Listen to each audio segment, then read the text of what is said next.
Табысты аурухана меңгерушісі бір кемпірді аязға шығарып салады. Бұл қателік оның мінсіз өмірін қиратып, өз өткен шағының елестерімен бетпе-бет келуге мәжбүр ететінін тіпті сезбейді. Табыстың бағасы тым қымбатқа түседі. Сәлеметсіздер ме, достар? Сіздерді Altstories арнасында қарсы алуға қуаныштымыз. Сіздерге жаңа авторлық әңгімемізді ұсынамыз. Бірақ жалғастырмас бұрын, қай қаладан видео көріп отырғаныңызды жазып кетіңіз, және арнаға жазылуды ұмытпаңыз. Операция бөлмесінде озон иісі аңқып тұрды. Кардиомонитордың бірқалыпты дыбысы науқастың жүрек соғысын метрономдай қағып тұрды. Айнұр Серікқызы науқастан көз алмай, жылдар бойы қалыптасқан дәлдікпен қысқышты салды. Оның дауысы масканың астынан тұйық естілді, бірақ билікте еді. Жас медбике Алия команда берілген сәтте құралды ұсынды. Ол меңгерушінің қолынан көз алмай қарады. Әрбір қимыл миллиметрге дейін есептелгендей, скальпель оның саусақтарының жалғасы іспетті еді. 23 жасар Алия мұндай шеберлікті елестете де алмады. Қан қысымын көтереміз, деді Айнұр Серікқызы басын көтермей. Қан кетуді көріп тұрмын. Операция бөлмесінде тыныштық қойылған қойыртпақтай қатып қалды. Тек монитордың дыбысы уақыттың тоқтамағанын еске салып тұрды. Алия демін ішіне тартып, меңгерушінің қолындағы жіңішке ине тігіс үстіне тігіс салып, қасарысқан қан ағуды қалай тоқтататынын бақылады. Дайын, деді Айнұр Серікқызы бір ғасырға созылғандай болған қысқа уақыттан кейін демін шығарып. Айнұр Серікқызы, науқастың туыстары, деді есікке қарай үрейлене қараған аға медбике. 15 минуттан кейін, деді меңгеруші мінсіз макияжын түзете отырып. Күте тұрсын.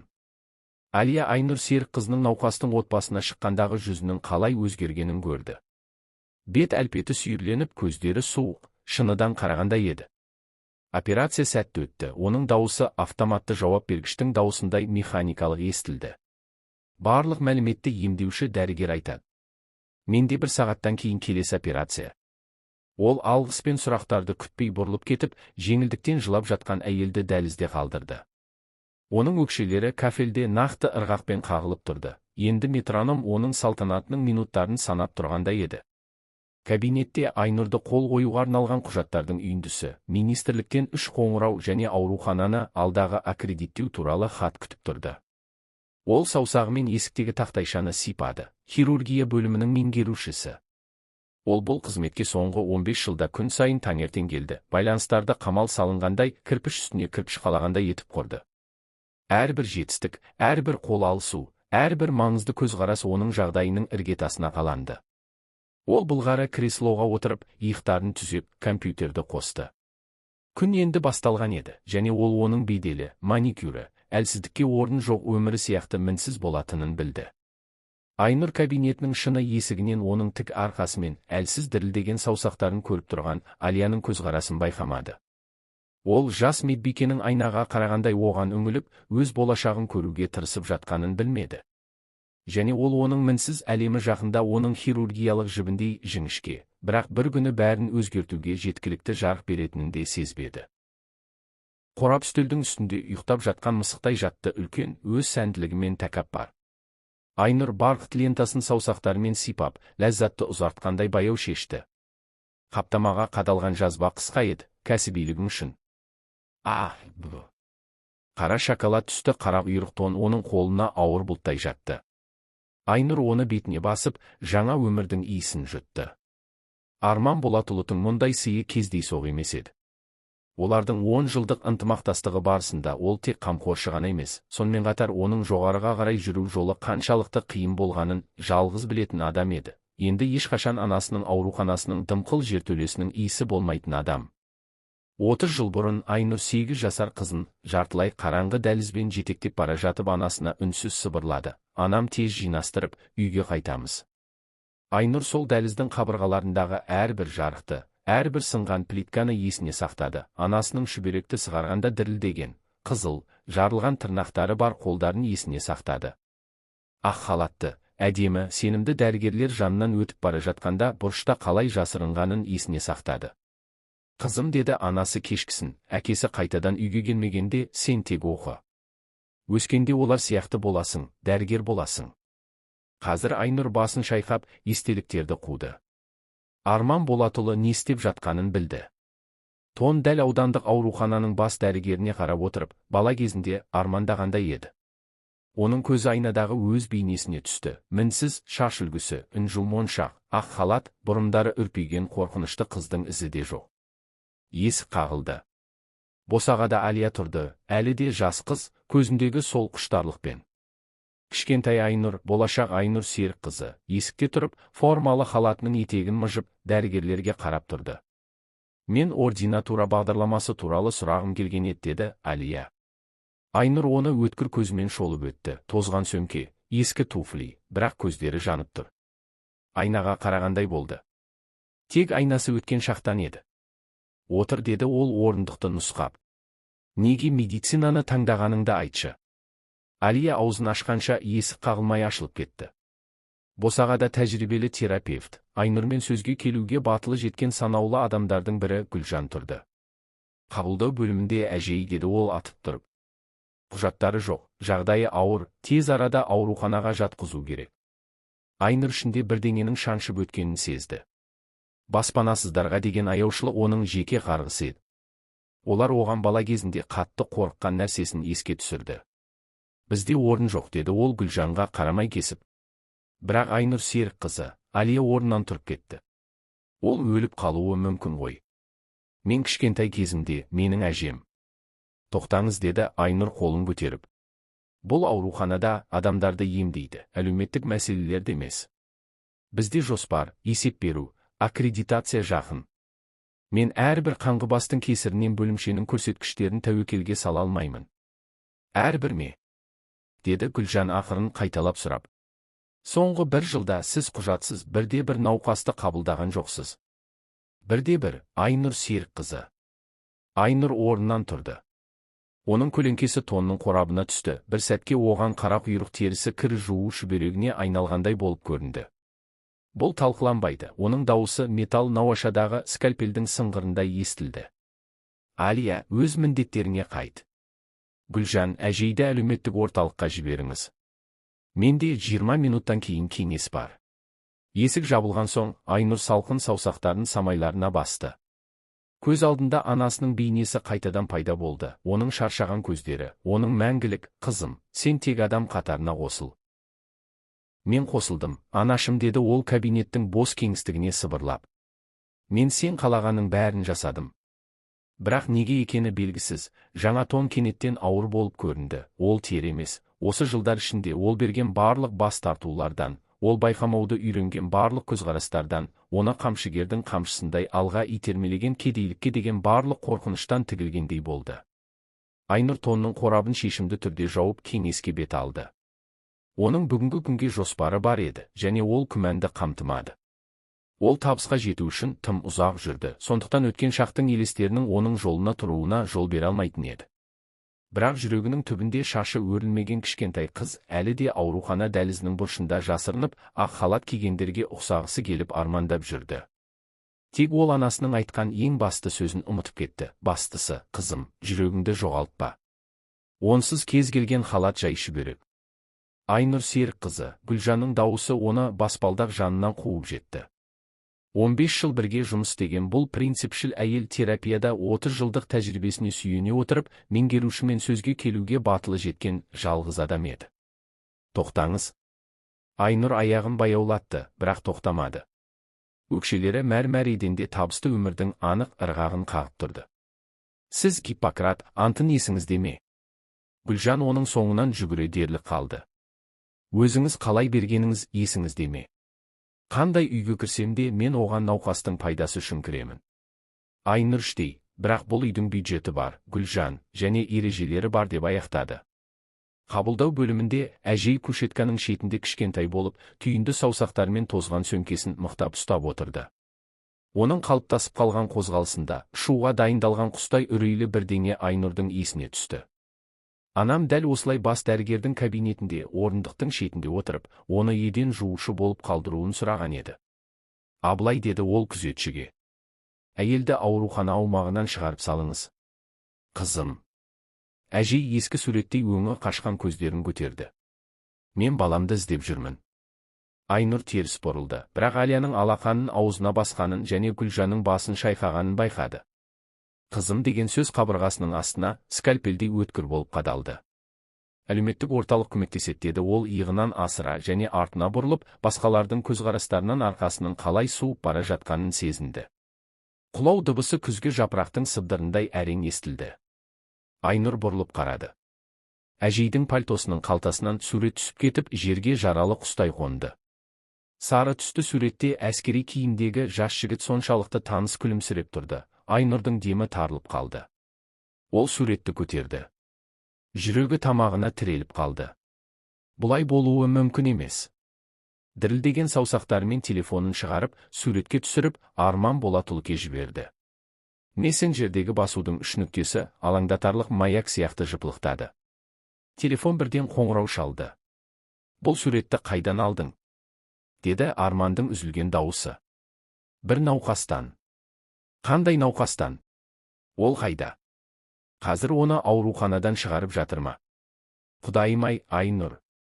Ол Арман Болатұлының ешқашан айқайлағанын естімеген еді. Бұл менің анам ғой. Мен оны жарты жылдан бері іздеп жүрмін. Деменция басталғанда ол үйден кетіп қалды. Әлем операция столындай қисайып кетті. Айнұр өзінің өкшелеріне шалынып, шығуға қарай жүгірді. Терезе сыртында қысқы боран қаланы өз билігіне алуды шешкендей ысқырып тұрды. Дәл осы сәтте Абылайдың айқайы боранның астында қалды. Әжей қайда? Сіз қақпадан шығарып жібердіңіз дедіңіз ғой. Күзетші аяғынан аяғына ауысып тұрды. Ол аялдамаға кеткен сияқты еді. Айнұр қақпадан жүгіріп шықты. Жел бетін мұзды қамшыдай ұрып жатыр, қар көзін аштырмады. Анасы. Оған сенген, қымбат сыйлықтар берген, мансабын өсірген адамның анасы. Өз анасы қызы үшін жақсы өмір іздегендей, ұлын іздеп жүрген ана. Бөлінеміз, деді ол. Алия да жетіп келді. Жедел жәрдемге, полицияға қоңырау шалыңдар. Айнұр ешқашан бұлай тез жүгірмеген еді. Қорқыныш оны алға итермеледі. Ол кедейлікпен қорланудың әдеттегі қорқынышы емес, басқа біреудің өмірі үшін, басқа біреудің анасы үшін, өзінің таңдауы үшін жабысқақ, жүректі айнытатын қорқыныш еді. Ол оны 3-ші аялдамадан тапты, қар басқан орындықта мүсіндей болып қалған. Айнұр жердің аяғының астынан кетіп бара жатқанын сезді. Тек бұл емес деп сыбырлады ол. Ащы шоколад түсті тон қалтыраған иықтарын жылытып, нәзік денесін құшақтады.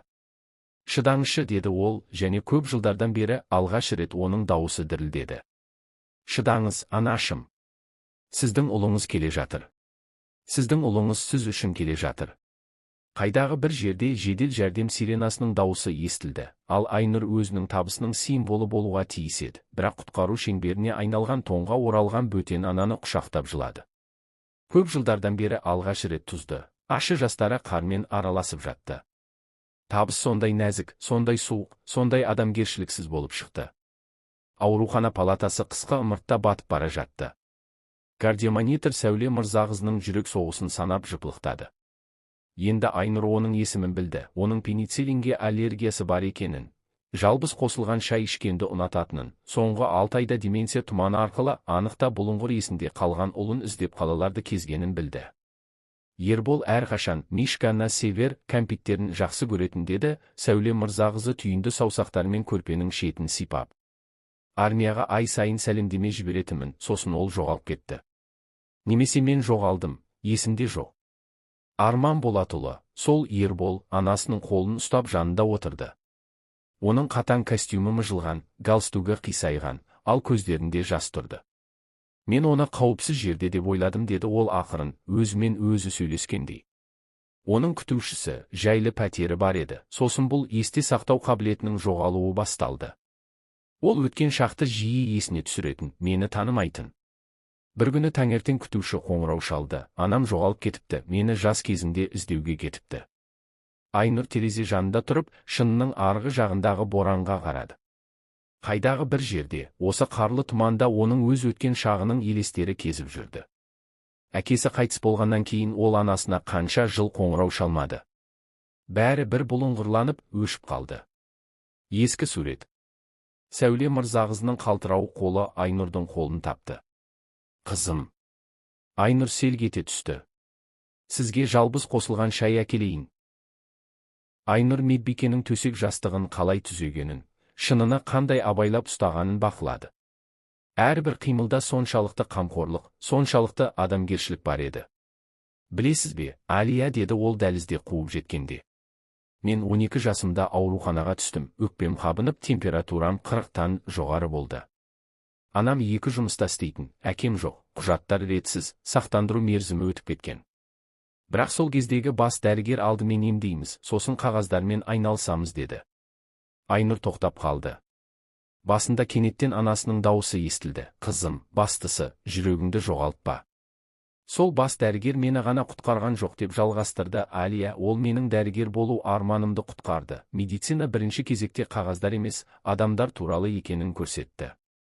Олар терезе жанында тұрды. Табысты бөлім меңгерушісі мен жас медбике, 2 әйел, 2 ұрпақ, аналар мен қыздар туралы, кедейлік пен армандар туралы 2 әңгіме. Ал сіздің анаңыз, деп кенеттен сұрады Алия, сізбен мақтана ма? Айнұр тамағына бір нәрсенің тығылып қалғанын сезді.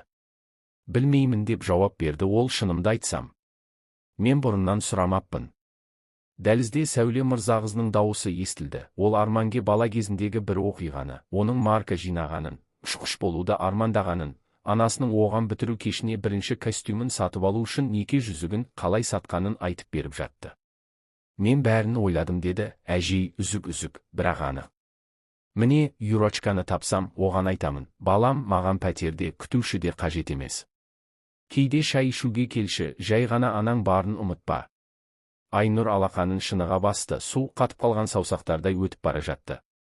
Оның барлық марапаттары, байланыстары, қызметтері кенеттен қарапайым бір кесе шайдың, туған қолдың қолында болудың, ымыртта айтылған әңгімелердің жанында соншалықты маңызсыз болып көрінді. Алия, деді ол медбикеге бұрылып.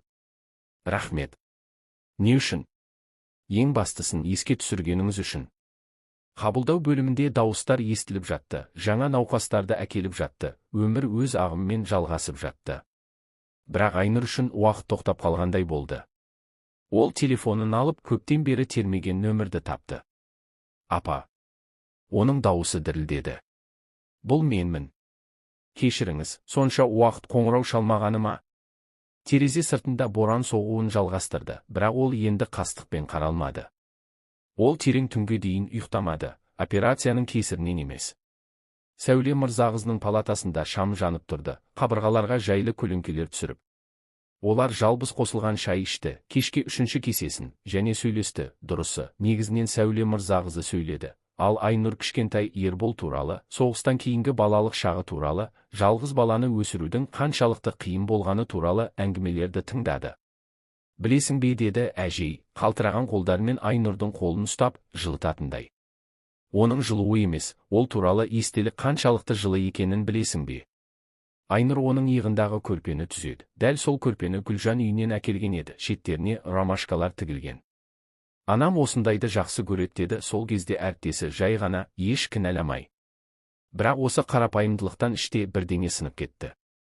Таңертең олар Гүлжанмен көп жылдардан бері алғаш рет ординатор бөлмесінде бірге кофе ішті. Ауада жаңа қайнатылған кофе мен әдеттегі аурухана иістерінің қоспасы қалықтап, олардың қарым-қатынасында жаңа тараудың басталғаны туралы ғажап сезім тудырды. Мен қателестім, деді Айнұр ауыр науқастан кейінгі алғашқы қадамдардай қиындықпен.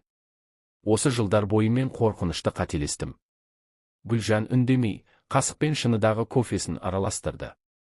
Бұл үнсіздікте айыптау жоқ еді, тек түсіну және кешірімге ұқсас бірдеңе бар еді. Білесің бе, деді ақыры Гүлжан, 30 жылдық жұмысында әдетке айналған қимылмен көзілдірігін түзеп. Кейбір жараларды тек уақытпен басқаларға қамқорлық жасау ғана емдейді. Арман Болатұлының кабинетіне Айнұр құжаттар қалтасымен және дірілдеген қолдармен кірді. Аз қамтылған науқастарға арналған жаңа бөлімнің жобасы шикі, қателер мен түзетулерге толы еді. Бірақ оның ішінде нағыз жүрек соғып тұрды. Бұл ақылсыздық, деді ол алғашқы беттерін барақтап. Бюджет, есеп беру, тексерулер. Анаң жылу мен ол туралы, естелік туралы не деді, есіңде ме? Айнұр алға қарай еңкейді. Мүмкін біреу үшін біздің ауруханамыз ең қараңғы сағатта көмек табуға болатын естелік болар.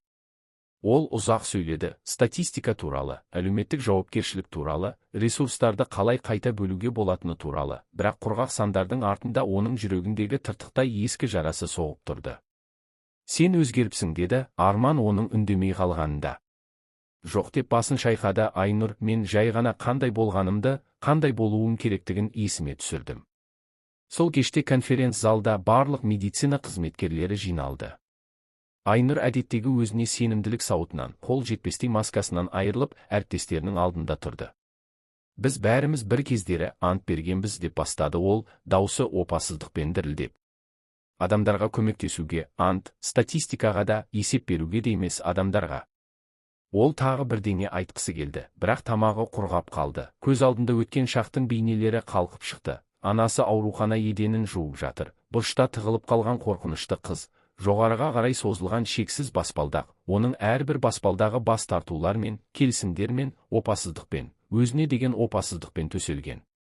Мен бұлай енді шыдай алмаймын, сөздері өздігінен, көз жасы арқылы шығып кетті, ол енді оларды тоқтатуға тырыспады. Мен адамдарды мәселе ретінде санай алмаймын, теріс бұрыла алмаймын. Ол Алияның қалай жанында пайда болғанын, иығына қолын қалай қойғанын байқамады. Алақандағы жылы саусақтардың Гүлжанның саусақтары екенін бірден түсінбеді. Көз жасының пердесі арқылы ол әріптестерінің жүздерін көрді, және әрқайсысында өзіндік бірдеңе түсіну, жанашырлық, көмектесуге дайындық көрінді. Менде жоспар бар деді Айнұр, демін алып барып, қиын болуы мүмкін, тіпті ақылсыздықта шығар, бірақ мен жалғыз жете алмаймын. Ал сізге қажет емес деді артқы қатардан дауыс. Бұл қабылдау бөлімінің медбикесі Самал еді. Біз де сол антты бергенбіз. Сол кеште олар кешкіге дейін отырды, жоба мәліметтермен, идеялармен толықтырылып, барлық отбасының қамқорлығы мен назарын қажет ететін жаңа туған нәрестедей тіріле бастады. Палатадан мүгедектер арбасына отырғызылып әкелінген Сәуле Мырзағызы конференц-залдың бұрышында отырып, жылылық пен естелік туралы маңызды бірдеңе білетіндей ақырын, даналықпен күлімсіреді.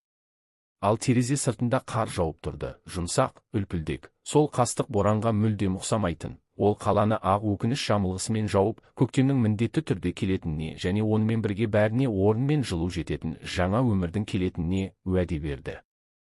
Пойыз ақпанның аязын жарып, рельстерде қайту әуенін созып бара жатты. Терезе сыртында қар басқан қайың тоғайлары, түтіні бұрқыраған мүсіндік үйшіктер ағып өтті. Айнұр маңдайын суық шыныға тіреп, бала кезінен таныс пейзаждарға үңілді. Қайдағы бір бұрылыстан кейін оны туған қаласы күтіп тұрды. Дәл сол қаладан ол, 20 жыл бұрын, жаңа өмірге билет пен медициналық оқу орнына түсу үшін сатылған анасының жүзігін жұдырығына қысып қашып кеткен еді. Твер облысының шағын қаласындағы ата-анасының үйі оны қақпаның сықырымен және пеш түтінінің иісімен қарсы алды. 22 жыл бұрын ол бұл жерден бір чемоданмен және медициналық институт туралы арманмен кеткен еді. Өмір жолы бұралулар мен иірімдерге толы болды, бірақ бәрібір мақсатқа жетеледі. Анасы Айнұр қақпаны қақпай тұрып ашты, сағаттап, күндер бойы емес, осы шексіз жылдар бойы күткендей, босағада тұрды, кішкентай, мүлдем ақ шашты, тозған шынтақтары бар тоқылған кофта киген, көз айналасындағы әжімдерде барлық төгілмеген көз жасы, барлық айтылмаған сөздер қатып қалғандай еді. Анасы. Олар есік ойығында қатып қалды, екі әйел, үнсіздік жылдармен бөлінген, бірақ уақыттың өзі де үзе алмайтын көрінбейтін жіппен байланысқан. Сосын анасы алға қадам басып, оны қатты үмітсіздікпен құшақтады, қызының қайтадан қысқа ымыртта еріп кететінен қорыққандай. Ескі ас үйде бәрі бұрынғыда еді, қабырғадағы суреттер, серванттағы ескі фотосуреттер одан да сарғайып кеткен. Ал бұрыштағы бос кресло бұл жерде енді кімнің жоқ екенін еске салып тұрды. Айнұр әкесінің креслосына қарап отырып, тікелей сұрауға батылы жетпей, 3 жыл бұрын анасы жарықтары бар шын аяқтарға шай құйды, дәл сол шын аяқтардан Айнұр бала кезінен ішетін. 2022 жылдың қыркүйегінде, өлер алдында, ол сені үнемі есіне түсіретін, Айнұр кешіруі керек деді ол. Мен оның әкесімін ғой. Ыстық шай тамағын күйдірді, ішкі суық кетпеді. Ол бұл кездесуді қанша рет елестетті, саусақтармен майлықты қанша рет бүктеді, сол кезбен қазіргі аралықтағы алшақтықты қалай жамау керектігін білмеді. Мен қандай ақымақпын, анашым, сөздері құдыққа түскен тастарда естілді. Егер өмірімнен сызып тастасам, демек, бәрі бітті деп ойладым. Ал ол ең бастысын сызып тастады, анасын. Анасы үндемей сөреге қойылған ескі фотосуреттерді қарап отырды. Міне, ол ақ алжапқышпен бірінші сыныпқа бара жатыр. Міне, ол мектеп олимпиадасында мақтау қағазын алып жатыр. Міне, ол әлі дәрігер емес, практикант ретінде ақ халат киіп тұр. Білесің бе, деді ақыры анасы, мен сол аурухананың еденін тек ақша үшін ғана жуған жоқпын. Мен бір күні сені сол жерде, ақ халатта, әдемі, құрметті болып көруді армандадым. Тек осы үшін сені жоғалтамын деп ойламадым. Айнұр анасының қолдарын өзінің қолымен жапты. Бір қолы ауыр жұмыстан жарылып, түйіндерге толы, екіншісі хирургиялық құралдардан. Мен енді басқашамын, анашым, деді ол сөмкесінен құжаттар қалтасын алып. Қараңызшы, біз бұрынғыдай көмекке мұқтаж жандарға арналған жаңа бөлім ашып жатырмыз, тегін. Анасының көзінде түсінік ұшқыны пайда болды. Әрқашан солай болуы керек еді. Олар таң атқанша өткен шақ туралы, ащы әрі тәтті бірге, қазіргі шақ туралы, оның қиын шешімдері мен күтпеген жаңалықтары туралы, үміт пен жаңа бастамаларға толы болашақ туралы сөйлесті. Ал таңертең кетіп бара жатып, Айнұр пальтосының қалтасынан конверт тапты. Ішінде анасының ескі жүзігі мен жазба бар еді. Енді ол сенің науқастарыңа сәттілік әкеледі. Ауруханаға қайтып келген соң, ол бірінші кезекте Гүлжанға барды. Үстелге меңгеруші өкілеттіктерін тапсыру туралы құжаттар қалтасын қойды. Сен сенімдісің бе? Гүлжан сенімсіздікпен қарады. Мүлдем, деді Айнұр күлімсіреп. Бұл бөлімшеге ең бастысын ешқашан ұмытпайтын адам керек. Ал мен жаңа бөлімшеде қарапайым дәрігер болып жұмыс істеймін. Қарапайым емес, деді Гүлжан басын шайқап. Нағыз. Дәлізде оны Алия күтіп тұрды, әлі де жас, бірақ көзінде сенімділік бар еді. Ақ халатында бөлім меңгерушісінің орынбасарының белгісі жылтырайды. Жаңа қызметке алғашқы қадам. Айнұр Серікқызы, бізде құжатсыз жаңа науқас бар. Кіргіз, деді ол жай ғана. Қабылдау бөліміне бара жатқанда олар қабырғадағы тақтайшаның жанынан өтті. Сәуле Мырзағыз атындағы әлеуметтік медициналық көмек бөлімі.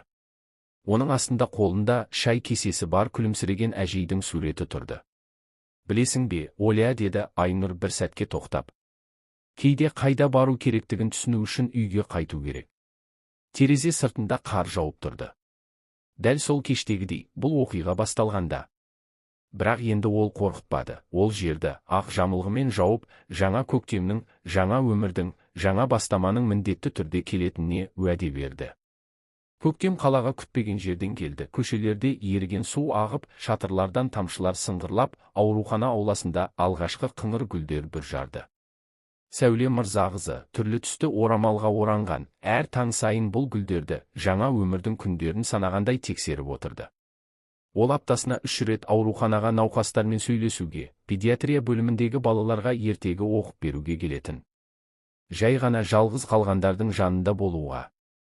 Жалбыз қосылған шай керемет жасайды, деді ол палаталарға хош иісті сусын таратып жатып. Әрбір кеседе жай ғана жылу емес, ол туралы естелік те бар еді.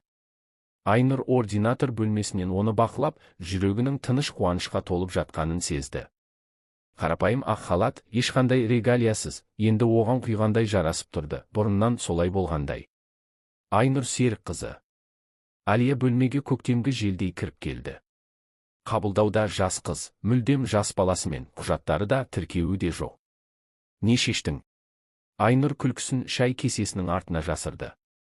Алия түзелді, иықтарын кеңейтті, оның халатында меңгерушінің орынбасарының белгісі жылтырады, жаңа қызметке алғашқы қадам. Біздің ауруханада адамдарды емдейді, деді ол қатаң, барлық адамдарды.